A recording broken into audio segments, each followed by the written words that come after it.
Hello, thank you for being here. My name is Jill. If this is your first time, welcome. I teach online belly dance classes right here every week on YouTube. Today, I'm going to be reviewing a combo that I was doing in my shorts that I recently uploaded, and it's to this Celine Dion. Actually, she's not the one who wrote it. Jennifer Rush also didn't write it.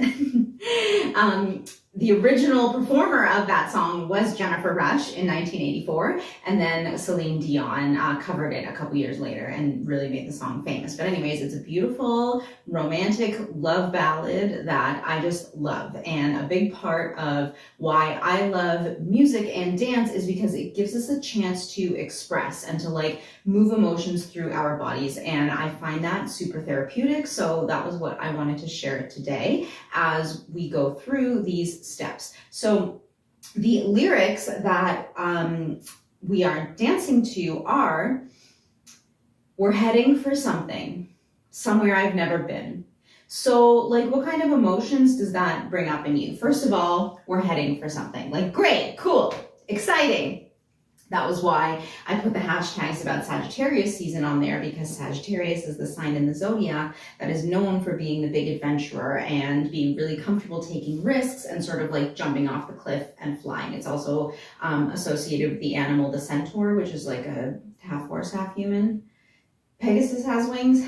Anyways, it's the adventurer. And its symbol is also the archer's arrow. So it's just Sagittarius season is about all of us being more inspired to be adventurous, like the Sagittariuses in your life may or may not be. So anyways, though that first line, we're heading for something cool, exciting. And then what's the next thing she says? It's somewhere I've never been. So take a second, check in with yourself. What kind of an emotional response does that elicit in you when someone says we're going somewhere you've never been before?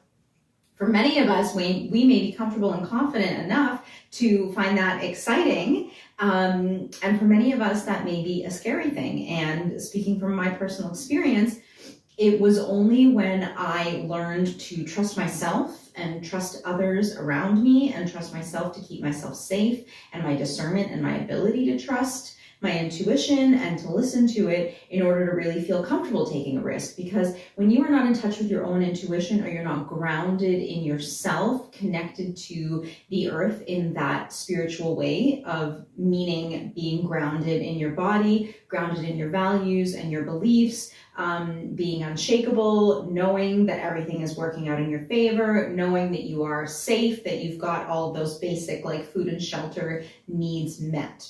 That's what grounding means. So anyways, when you are, when your mindset is not grounded, or when that's sort of how you're used to operating day to day, the idea of changes and risks can actually be quite aversive. Because you don't, based on past experience, you don't have reason to believe that it's going to go well. You might not. You might be scared. You might not be feeling confident enough to take on a risk, or trusting yourself that you can succeed. Why, if you're already struggling to deal with what's in front of you, why would you want to go somewhere unknown, But the flip side of that Sagittarius teaches us, and masculinity teaches us, is that when you feel safe, it actually is really wonderful to push those boundaries and push yourself and see what you're really capable of. Because if we don't push ourselves towards our boundaries, we never have the opportunity to actually cross them. And that's kind of what life and personal growth and the journey is all about, right? We're not here to do the same thing every day, are we?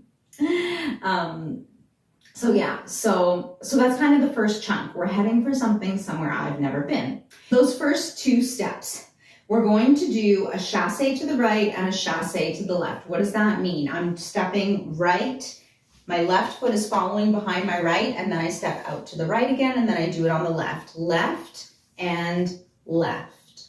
Right and right. Left and left. And of course, because we're belly dancing, we're framing our hips with our arms with something soft and melodic. What else did I want to say about this? So I'm definitely taking my weight with me as I go, but as I'm saying right, left, right to you, that doesn't mean take your weight all the way left and right every time you step. When you chasse to the right, you're projecting to the right, and that's where you're taking your weight, and your left foot is just kind of like following behind and helping the momentum towards the right, similarly to the left. Our goal is to move to the left. Okay, so let's practice that a couple times. Right and left. Good. Hold your core. Open your chest. Squeeze your shoulder blades together. Keep your chin up. Let me do it around in a circle for you so you can see how it looks from the back. 7 and 8. Good. So that's the mechanics of it. That's the step. So I'm talking about putting chasse with those lyrics. We're heading for something. And like I said, it's like we're excited to go on an adventure, but you're not, again, the reason why I like to use the words embodiment when I talk about my dance and how it taught me to ground and it taught me to allow myself, my emotions to flow and allow myself to take up space is because I have done practice in like actually embodying what that means. So when I say, if I want to dance and I want to chasse to, we're heading for something, it's not going to be something small and like demure. It's not going to be petite. It's not inward. It's external. I'm projecting out. I am ready to go on this adventure. I am confident. That's also why when we were working on our chasses, I said, squeeze your shoulder blades together, keep your shoulders down, keep that chest open, because I've talked about this a lot. I love to talk about posture lately. When we are like this, metaphysically speaking, spiritually speaking, this is us protecting our heart, and trauma makes us do that because we have been through situations where we had to protect ourselves. But the thing is, like, when you go out on an adventure with that mindset, and I'm not saying, like be blind to potential risks. I'm saying when you go out on an adventure with the idea that you have to protect yourself because bad things are going to happen as the dominant story you're telling yourself, that's not good. Do you know what I'm saying? It's like, no, that's not how we go into battle. That's not how we go on adventures. That's not how we present ourselves. We are proud. We are proud to be here. We're grounded in our bodies and we're here to make a statement. So please do that with your chasse. Show me your confidence and show me your groundedness with your body language. Good.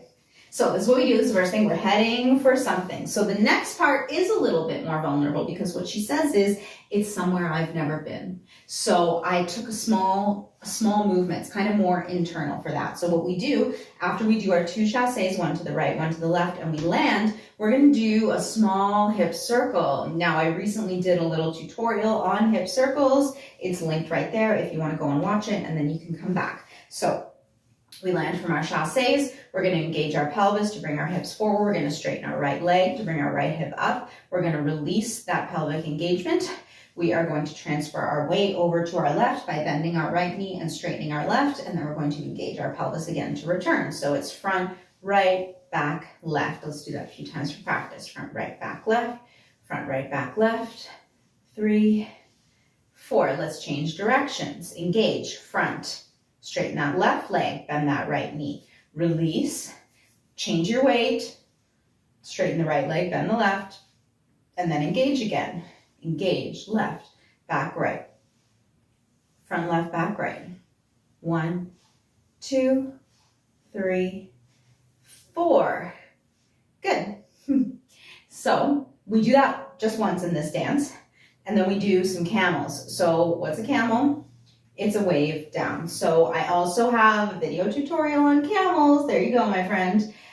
This one, so there's body waves, which are a little bit bigger and you kind of like move around more and you engage, you involve the chest more. Camel is smaller and it's just from the waist down. And there's a few ways to think about that movement, just to review it for a hot minute with you. I like to think about moving my solar plexus and my hips in opposite directions, like it's like a push-pull, so both of them are going out at the same time, and then both of them come in, and then when you return back to neutral, there's that wave down. So it's like out, in, wave, out, in, out, in. If I change my weight, right and left to move around, you can see it a little better. Out, in, release.